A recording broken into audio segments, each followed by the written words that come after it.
băieți, bine ați revenit pe canalul Mario Bară Rău. O să vă arătăm conversațiile mele cu oameni. Bine, unele jenante, unele un pic jenante. Începem prima convorbire, cum ar veni. Prima convorbire, bă, și cu asta multe. Da, să vă zic. Iar te o poză, că i-am trimis eu o poză la tine. Cu Atrix din filme, da? Avem o gagică, da? Șterge că să șterg. Storiu. Uitați, nu vă puteți să citiți, citeți voi. Nu vă arătă și când e mai jenant. Hai să vă arăt.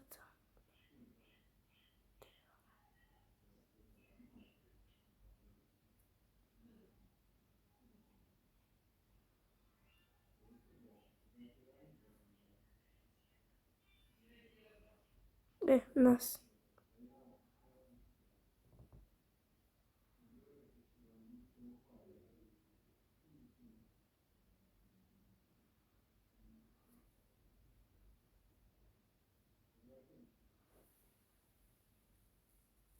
Ia uite. Să zic ca o ziclu.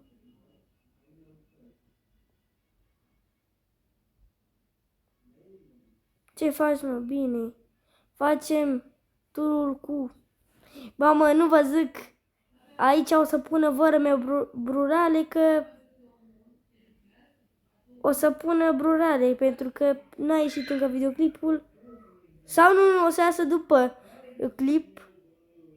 Facem turul ATV-ului. Păi, viu eu când ajung acasă, că eu sunt la Târgoviște. Bine, să-mi dai mesaj. Și da, bine, aici nu mi-a ieșit. Ok, pare mult. Sunt eu în Puceasa și te sun eu când să facem. Bine, mă, ajungi. Sunt în sus. Ok. Pe unde ești? Voi acum am venit. Bă, acasă să mor. Șef. Așa. Bun, eu sunt aici. Mai vii să știu dacă vii. În drum să... Așa, înțelegeți? Și am făcut videoclipul în care mi l-a trimis. O să-l trimită.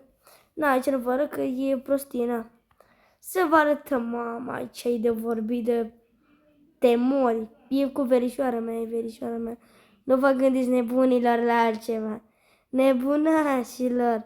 Nu vă gândiți că sunteți nebuni. Băi, Mario, bă, așa. Ce faci tu? Ai ajuns acasă? Ce mi-a trimis? Am trimis un clip video. Am trimis așa, cu palma, dar nu știu ce am trimis. Ce faci? Sună, mă. De ce? Da. Stai puțin că te sun eu. A zis Andreea să te îmbraci. Nu viu la școală, bine. Au ce am trimis aici? Că făceam monede pe TikTok. Bă, stai cum se vede contul. Da, aici am trimis. Nu vă arătăm că mă fac de râs.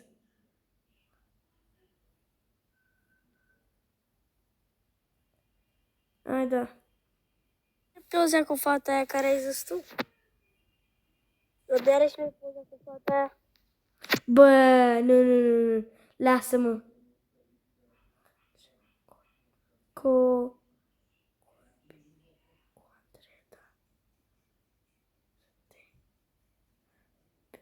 De ce bine? Era șters ăsta, dar nu știu de ce. Nu știu de ce l-a șters. Ce am șters câteva, dar mi se cred că... Bine, tu.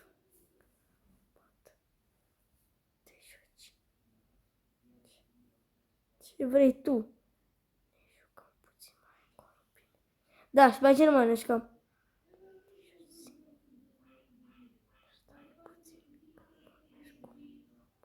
Da, de aici nu mănânci că te mai joci. Na, na. Tu ce faci, mă? Bine. Da, nimic interesant vorbeam. La mulți ani! Să fii sănătos și fericit alături de cei dragi. Cei te pup și te iubesc și eu. La fel, hai facem și mie story.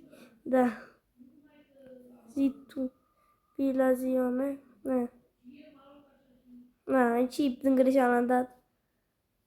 Și de ce m-ai sunat? De ce m-ai sunat? Stai puțin că... Na, din greșeală m-a sunat să știți și voi. Ăsta e un... Nu știu, i-am dat din greșeală. Ăsta... Vă arătăm, dar e mai multe cu prostii. Ce da, n-are nimic dacă îmi banez contul ăsta. Bă, băieți, uitați ce vorbiri. Da, uite, e prietenul meu cel mai bun. Prietenul meu de suflet. Vă iubesc din toată inima mea. Nu o să niciodată nu vorbesc de el de rău, pentru că e fratele meu și tot timpul a fost lângă mine, lângă susținerile mele și cu totuși cum ne facem noi, ne certăm. Cu totuși cum ne facem noi proști astea, dar asta nu înseamnă că nu suntem noi prieteni. Asta nu înseamnă că nu suntem noi prieteni. Bă, credeți-mă că ne certăm și noi mai suntem proști, dar credeți-mă, el dacă n-ar exista pentru mine, crede-mă, el e fratele meu, e ca fratele meu, nu știu să imaginez. Nu știu cum ar fi viața asta fără el, nu știu. E fratele meu, am împărțit cu el o pâine, suntem prieteni de mult, na. Da, ce faci bine tu? Nu mai niciun semn de viață, păi da, vezi, bună zilele, se vede.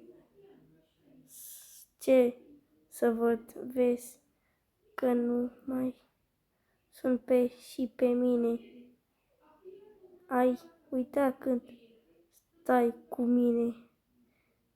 Vezi acum de mai mare.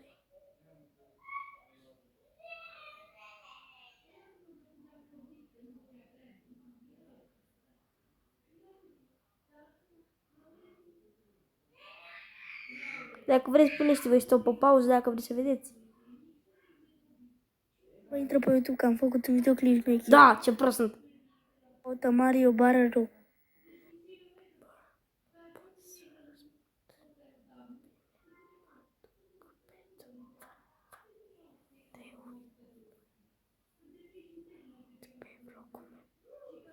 Eu nu știu ce am trimis aici. Dintre interlopii cei mai cunoscuți ai României, a fost implicat în afacerea portbagajul, furtul unei mașini cu $420.000 în anul 2000, a avut legături cu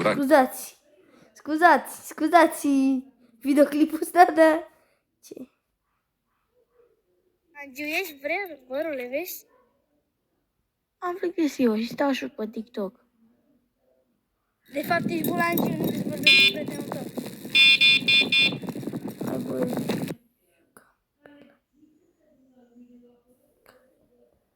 Făcut un coment și... Jucam pe live pe TikTok că am furat un cont, ți-l arăt. Da, sunt prost. Lasă-mă, că nu mai intru. Nu mai mă suna copil nebun, lasă-mă un pic.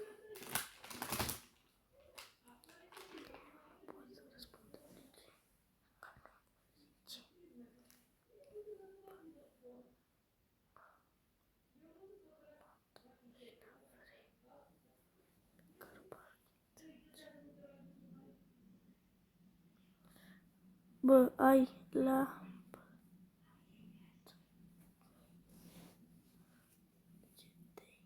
Pe contul meu. Chestii de prost. Bă, e multe chestii care nu știe lumea Ce fratele meu, că e fratele meu. Bine, nu vă arăt că e foarte multă. Asta se spără bulanghiul ăsta, nu? N-arăt. Spor la cafeluță, îți urez o zi drăguță, vai bărbun. Încă nu ți-o cred că și se supără, dar cine se supără? Asta e adevărat, na. Cine mai se supără? În două... Ești în casă, da.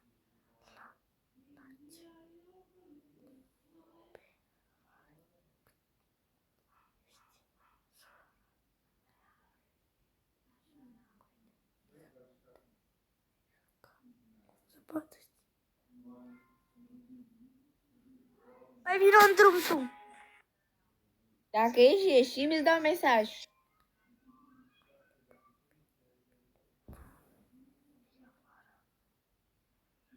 Ce faci tu? Vii pe afară?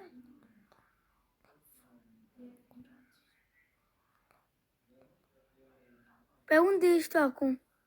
Că n-am văzut cum... Stai să mănânc și poate după ce vin pe afară.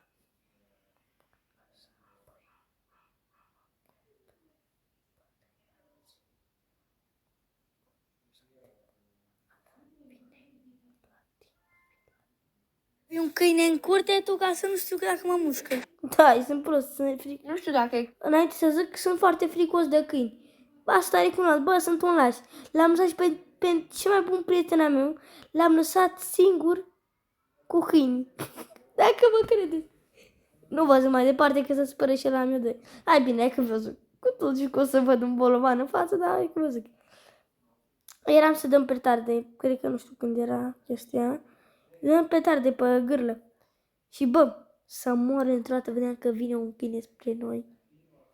Bă, n-aveam nici un cal de transportare. Și bă, să văd. Păvărul meu era pe sus. Pe jos direct l-am văzut.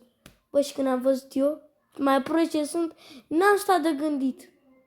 Să mor eu de n-am fugit până mi-a mâncat pământul, să știi. Știți? Și așa cum îmi pare rău că l-am de merge pe prietenul meu, dar ce vrei? Te pup bradere, te iubesc, dar să știi că asta nu se mai întâmplă toată viața mea. Am fost un prost, un laș și na. Și mai văzut câteodată, bă, mie nu mi-e frică tot. Eram pe ATV într-o zi cu el și el era în spate și bă, nu mai aveam benzină, mi-a zis el un pic de benzină, că nu mai aveam. Și ce să zic, plângeam acolo în drum și el îmi zicea, hai mă, că să cu benzină dacă e. Și care și ăla la TV, dacă vi-l arăt, e Hammer, e un pic mai mic, dar recunosc. Chiar are TV mai înaintea mea și e mai tare ca a meu, frate. Nu știu, mie mi se pare mai tare, nu știu. Mi se pare, am vrut să-mi iau și de ăla, dar m-am gândit că na. Și eu am dat și mai mulți bani, dacă mă credeți, nu. Și am dat 38, am dat 50 și el. Și eu când am zis, bă, ce prost sunt, bă, ce prost sunt, băi. În loc să-mi iau și-o de la mic, mi-o de la mare. De 125 și celălalt. Știi mai că e mărimea mai mică, nu fuge așa la fel ca mine, a mea e 3+1, a lui are dar o viteză în față. Și a mea e 3+1, a mea are 3 viteze și na. Și bă, nu mai avem benzină. Și mergem pe gârile, că stau pe gârile. Și mergem acasă, duc ATV-ul. Și mergeam pe jos, că am scări de alea care duc spre sus. El are magazin și am zis, hai mă, că lăsăm aici ATV-ul, las că mă duc mai încolo, hai că mergem să luăm benzină. Hai că ne întâlnim la magazin, la tine, ești bani și mergem. Mergem să la benzină. La benzină, da? Și o prost ce fiind sunt eu, ce crezi că am făcut, fraților? Bă, mi-mi place să miros foarte mult benzina. Păi și mi-am vărsat benzina pe jos. Și a fost nevoit să mă duc încă o dată să iau benzină. Dar am mirosat după ce acolo bine rău. Bă, băieți, mă pișe fritoresc. Și vărul meu s-a pișat. Bine, nu-i vărul meu bun, dar e văr, al doilea, al treilea. Hai să continuăm. în curte, dacă e ceva, ți la poartă. Ții la poartă! Vezi că acum vine, înțelegi? Bă, lăsați să fie prea multe. Că aici o să încheiem și în acest vlog. Bine, pa, vă pupăm.